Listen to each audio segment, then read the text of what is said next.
చూస్ country delight, live better. ఇప్పుడే country delight app ని download చేసుకోండి.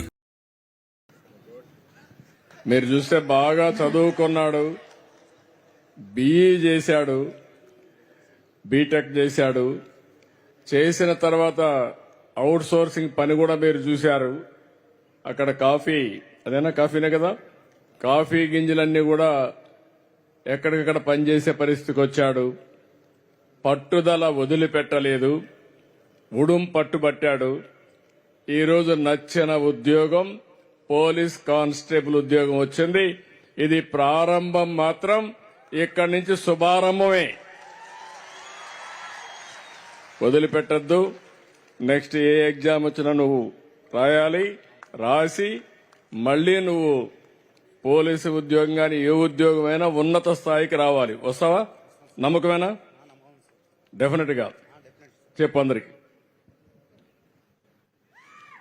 నాకు ఫ్రీగా ఏమనుకోకరు, నువ్వు ఇంటర్వ్యూలో చెప్పావు. ఇప్పుడు ఎంతో కష్టపడి కానిస్టేబుల్ సాధిస్తాను. త్వరలో ఇంకా పెద్ద ఉద్యోగం సాధించి ఇదే స్టేజ్ మీద ఏమవ్వాలనుకుంటు చెప్పది, నీ అంతిమ గోల్ చెప్పు. నాకు ఫ్యూచర్ లో ఎస్ఐ అవ్వాలని ఉంది. ఎస్ఐ కావచ్చు, డిఎస్పీ కావచ్చు, డిఎస్పీ కూడా కావచ్చు. అవును సార్, అదన్నీ తప్పక సాధిస్తానని నమ్మకం ఉంది. నాకు ఇంతటి ప్రోత్సహిస్తున్నటువంటి డిప్యూటీ సీఎం పవన్ కళ్యాణ్ గారికి, అలాగే రాష్ట్ర సీఎం నారా చంద్రబాబు నాయుడు గారికి, అలాగే హోంశాఖ మంత్రి వాళ్ళ అనిత గారికి నమస్కారం తెలుస్తూ ముగిస్తున్నాను. బాబురావుకి ఒక టార్గెట్ ఇస్తున్నా. SI, DSP, SP all India లెవెల్లో. ఎందుకంటే ఆయన శక్తి ఆయనకి తెలియదు, హనుమంతుడి శక్తి ఆయనకి తెలియదు. నాకు తెలుసు.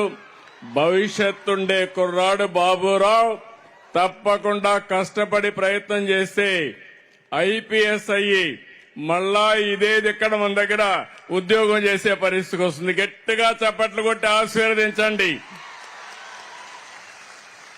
నేను ఎప్పుడు కూడా ఒక పని చేస్తూనే ఉన్నత స్థాయికి ఎదగాలని నా కోరిక.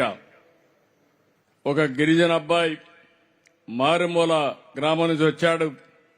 మీరు అక్కడ చూస్తే పోలీస్ ఎట్టుండాలో అక్కడ చూసిపించాడు. ఇక్కడికి వచ్చినప్పుడు కొంచెం షై అయ్యాడు మమ్మల్ని చూసి కొంచెం. కానీ రేపు రాబోయే రోజుల్లో మాత్రం నిజమైన పోలీసుగా ప్రజలకు రక్షణగా ఉంటాడు. మనందరికీ పేరు తెస్తాడు. మరొక్కసారి ఆశీర్వదించండి. తొందరలో ఉన్నత పదవి రావాలని కూడా మనస్ఫూర్తిగా అభినందనలు. Good luck. ఏమా నేను మనస్ఫూర్తిగా అభినందిస్తున్నా. ఉద్యోగం వచ్చినా ప్రజల్ని మర్చిపోలా. మా ఊర్లో రోడ్డు సమస్య ఉంది సార్, అది పరిష్కారం చేయమని అడిగాడు. అది నిజమైన వ్యక్తిత్వం, మంచి మనసు. పక్కనే మా డిప్యూటీ సీఎం గారు ఉన్నారు. డిప్యూటీ సీఎం గారు మీ బాధ్యత ఆ రోడ్డు వేయించే బాధ్యత. ఆయన కూడా గిరిజన గ్రామాలన్నిటి కనెక్టివిటీ ఇవ్వాలనుకుంటున్నారు. తప్పకుండా మొదటి కోరిక కింద బాబురావు గ్రామానికి రోడ్డు వేయించే బాధ్యత డిప్యూటీ సీఎం గారు తీసుకుంటారని విజ్ఞప్తి చేస్తున్నా. Thank you. ఇక్కడ ఎంత కదిలించేసిందంటే ఒక్కొక్కరి కథలు. అలాగే గౌరవ ముఖ్యమంత్రి గారు నాకు ఆదేశం ఇచ్చారు ఇందాక, లాకే బాబురావు గారి ఇంటికి, మన గ్రామానికి రోడ్లు లేవు, మీరు ఖచ్చితంగా దాన్ని చేయాలంటే గౌరవ ముఖ్యమంత్రి గారికి నేను ఈరోజు సభాముఖంగా మాటిస్తున్నాను. వెంటనే దానికి రోడ్లు వారికి వేసే కార్యక్రమాన్ని శాఖకు నేను తెలియజేస్తాను.